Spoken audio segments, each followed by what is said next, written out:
Présentée en début d'année 2022, la version break de la nouvelle Opel Astra débarque enfin. Alors vous le savez sûrement, cette nouvelle génération d'Opel Astra est basée étroitement sur la plateforme de la nouvelle Peugeot 308 et donc elle récupère ses dimensions, c'est-à-dire plus 26 cm en longueur par rapport à la version berline, dont 7 cm dans l'empattement, ce qui devrait profiter un petit peu à l'habitabilité, aux places arrière.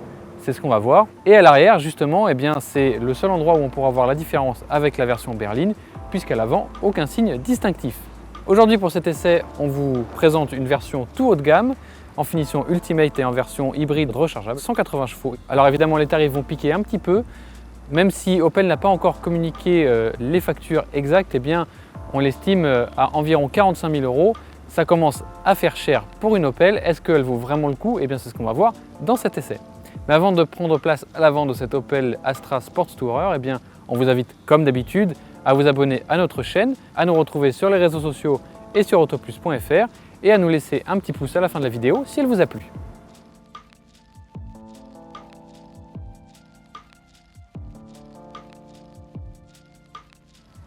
Alors à bord de cette Opel Astra Sport Tourer, on ne va pas vous refaire tout dans le détail. Si vous voulez regarder la présentation dans son intégralité, on vous met un petit lien vers notre premier essai de la version berline, puisque de toute façon, à l'avant, ça ne change pas.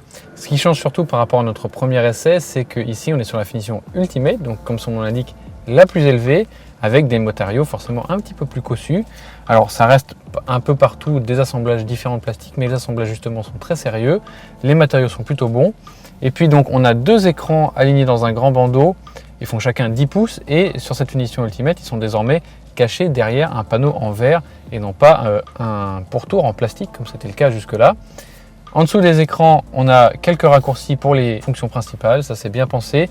En revanche, elle n'est pas parfaite cette Astra, notamment du côté de quelques matériaux sur le dessus des vides-poches sur la console centrale. Ça se raye très facilement. Pareil, là on a du noir laqué partout, on sait que ça prend la poussière, les empreintes digitales, difficiles à garder en bon état. En revanche, quelques rangements bien pensés, notamment pour les lunettes en dessous de l'aérateur ici. Et puis des grands bacs sur les côtés, sous les portes, ça c'est plutôt bien. On passe tout de suite aux places arrière, c'est évidemment là que ça change.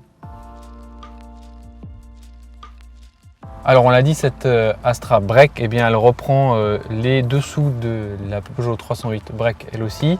Et ça veut dire qu'elle reprend un petit peu les défauts, même si l'empattement était rallongé de 7 cm par rapport à la version berline.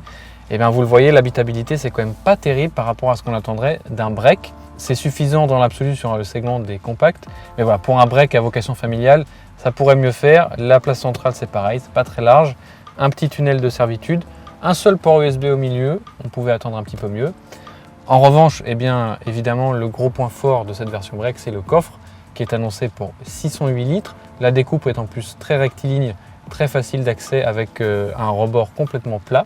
Et est en plus motorisé sur cette version haut de gamme. Et puis la banquette arrière se fractionne en 3 parties. C'est pratique si vous avez des objets longs à faire traverser jusqu'à l'avant. Un bon point de ce côté-là. On passe tout de suite sur la route. Alors au volant de cette Opel Astra Sport Tourer, ce qui est clair, c'est que comme pour la version berline 5 portes, eh bien, on est sur une Peugeot 308 assagie, un peu assouplie, donc un peu plus confortable. Vous l'entendez aussi sûrement, là on est sur l'autoroute, les bruits sont extrêmement bien gérés, que ce soit pour le moteur, pour les bruits d'air et pour les bruits de roulement. Donc ça, vraiment un bon point là-dessus pour Opel. On a une voiture qui est quand même vraiment confortable à vivre, on est bien installé, on a des sièges ergonomiques reconnus en Allemagne, bon, ça vaut ce que ça vaut, mais ils sont vraiment confortables. Une très bonne amplitude de réglage des fauteuils. Alors effectivement, l'habitabilité à l'arrière, ça reste un point noir, quelque chose qu'on pardonne d'ailleurs mieux à la 308 puisque elle met l'accès sur le style avant tout, et là, c'est pas quelque chose sur lequel Opel s'appuie, donc c'est plus difficile de lui pardonner. Pour le reste, on l'a dit, un grand coffre, ça c'est bien.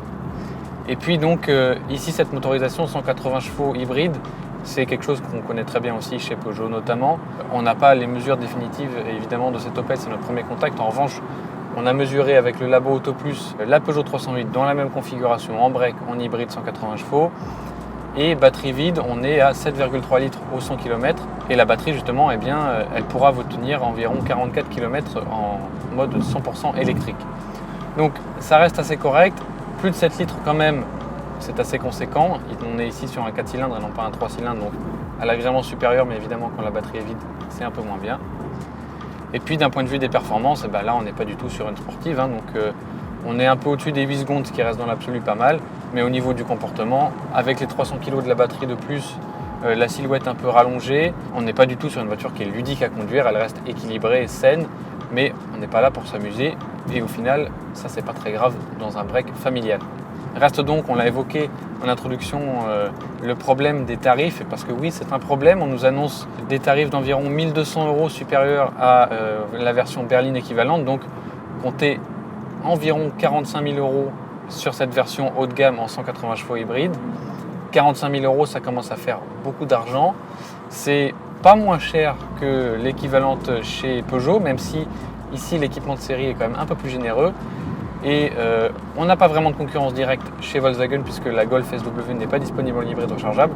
En revanche, une Toyota Corolla Break 180 chevaux, certes pas hybride rechargeable mais hybride simple, eh bien elle peut s'échanger sous les 40 000 € en finition haute aussi. Donc ça commence à faire beaucoup d'argent. Certes, c'est une voiture qui est cossue, certes, c'est une voiture qui a beaucoup progressé par rapport à la génération précédente, mais voilà, des tarifs un peu moins amicaux.